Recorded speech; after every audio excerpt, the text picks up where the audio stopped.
जीवन का टुकड़ा सुनाओ। इस दुनिया संसार में कोई सुनने वाला नहीं है बाबू। बेटा अपनी बात साफ साफ विस्तार पूर्वक बताइए, क्या बात है, कहाँ के रहने वाले हो, क्या तुम्हारा नाम है और अपने इस सरल जीवन से कैसे विचलित होकर इधर उधर भटक रहे हो। आप ऐसे एक इंसान है जिस तरीके से पूछा, एक गरीब इंसान आपसे कुछ नहीं छिपाएगा, सब बताएगा बाबू। मैं चंदनपुर का रहने वाला हूँ बाबू, मेरा नाम चंदन है। जानते मेरे बाबू जी जिन्हें सेठ नारायण बाबू कहते हैं। मेरी एक सौतेली माँ जिसे गांव के लोग मालकन खेती पुकारते हैं। मेरे घर में एक नौकरानी थी बाबू जिसका नाम किरण था। वो दोनों आपकी अंधी थी, मालिक ने उसे गरीबी दिया था। वो मेरे घर में चूल्हा और बर्तन का काम करने आती थी। जब मैं उसे देखता तो मुझे बड़ी दया आती थी।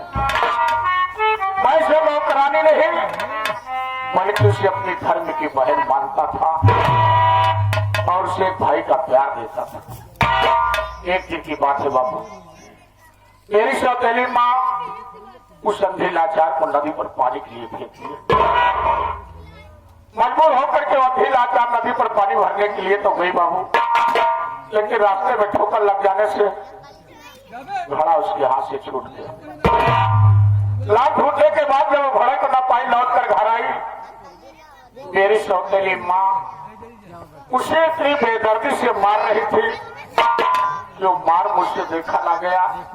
मैं जज्बात में आकर माँ के ऊपर हाथ उठा दिया। वो बच्चों का दर्द क्या जानेगी, क्योंकि मालिक ने उसे कोई औलाद नहीं दिया। मेरे मुंह से एक शब्द बाजिन का निकल गया बाबू। बाजिन का शब्द सुनने के बाद मेरी माँ क्रोध में आ गई और जाके बाबूजी से बताई कि चंदन किरण से प्यार करता है और उसे अपने दुल्हन बनाना चाहिए। इतना सुनने के बाद बाबूजी को क्रोध आया। हम भाई बहन बैठकर कमरे में बात कर रहे थे, इतने में बाबूजी और माँ आ गई। बाबूजी बोले, चंदन निकल जाओ मेरे घर से, तुम मेरे सगे औलाद नहीं हो, तुम किरण को अपनी दुल्हन बनाना चाहती हो। हमने उससे पूछा कि अगर मैं आपका औलाद नहीं थी तो मेरे संसार में मैं किसका औलाद हूं। उन्होंने मुझसे बताया कि मैं तुम्हें काशी विश्वनाथ के मंदिर में परुआ पाया था। मैंने तुझे पैदा नहीं किया, सिर्फ हमने तेरा पालन पोषण किया। मेरे माथे पर कलंक का टीका लगाकर मुझे मारकर घर से भगा दिए बाबू। आज 3 दिन हो गया, मुझे एक टुकड़ा रोटी नहीं मिली बाबू। बड़ी जोरों से भूख लगी है, अगर हो सके तो एक टुकड़ा रोटी खिला।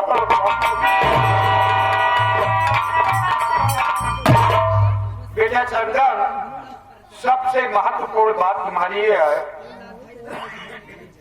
कि तुम्हारे घर में एक नौकरानी थी। उस नौकरानी को आप नौकरानी नहीं बल्कि अपने सगी बहन से भी बढ़कर मानता था, जिसे दोनों आंख से दिखाई नहीं देता था।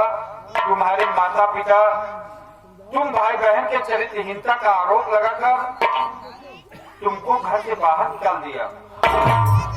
चंदन बेटा, तुम तो बड़े महान व्यक्तित्व के इंसान हो, लेकिन जब से मेरे पास आए हो, बार बार बाबू शब्द कहने के बाद मुझे आज ऐसा लग रहा है जैसे इस सूखी नदियों में फिर से जल प्रवाह होने वाला हो।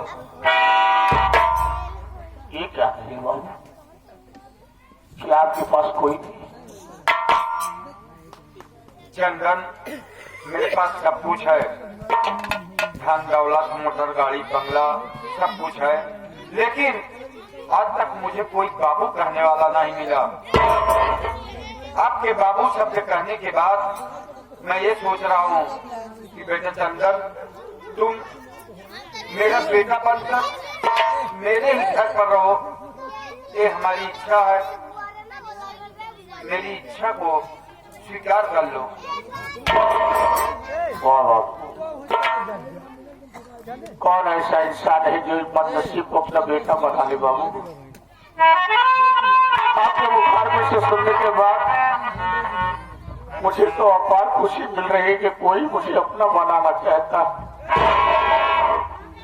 धन्य है तुम्हारे माता पिता जो ऐसे संस्कारी पुत्र को जन्म दिया। मैं आज से तुम्हें अपने बेटे के रूप में स्वीकार करता हूँ और इस संपत्ति, इस शंकर लाल के बाद आज से इस संपत्ति का मालिक मैं नहीं बल्कि मेरा बेटा चंदन होगा। लो घर की चाबी और रहमान तुम्हें घर के कार्यों के बारे में जानकारी देगा। वाह वाह, आप इंसान नहीं, आप तो परमात्मा है जो एक अनजान अनाथ को आपने सहारा दिया और अपना बेटा स्वीकार किया। अगर आज आपने अपना बेटा मुझे स्वीकार किया है तो मैं उस परम पिता परमेश्वर की कसम खाता हूँ कि जब तक मैं इस दुनिया संसार में जिंदा रहूंगा हमेशा आपका नाम रोशन करूंगा और सारी जिंदगी आपके चरणों की पूजा करूंगा। ये तो आपकी महानता है। चला तोरे बड़े रोटी है टुकड़ा तैयार करे चला खा रहमान बड़ी अच्छी बात आपने कहा। कम से कम चंदन बेटा अपने घर में आज से रहेगा और इन्हें लिवा चलो, अच्छे अच्छे कपड़े दो, स्नान कराओ, भोजन कराओ, उसके बाद घर के कार्यों के बारे में इन्हें जानकारी दो। जब तोरे जमीन हो कथा भी तो का दोनों घर नहीं मिलेंगे कोई रात होगा एक लकड़ी चंदी में प्रेम मनसा जगाए रहे कि साहब के हमारे बात पर क्वालिटी हमारे नाम हुई। क्या बात है रहमान? कहा गया है कि दाने दाने पर लिखा है खाने वाले का नाम। सारी मेहनत में पानी पी अरे जो इंसान दौलत के लिए मरता है उसे मिट्टी क्या धूल भी नहीं मिलती। कहाँ ढूंढ मिली हमका। रहमान अरे भाई घबराओ नहीं, तुम्हें सब कुछ यहाँ पर मिलेगा, कोई दिक्कत नहीं होगी तुम्हें। ये दौलत से मोहब्बत नहीं है, मुझे मोहब्बत है दिल से, जिसने मुझे एक रोटी का सहारा दिया है। ये एहसान है कि अगर आपसे मुलाकात ना होती तो मुझे रोटी का सहारा ना मिलता। हमारे पास सामने तेरा भाई नहीं मेरे भाई, हमको गलती बहुत होती। जिस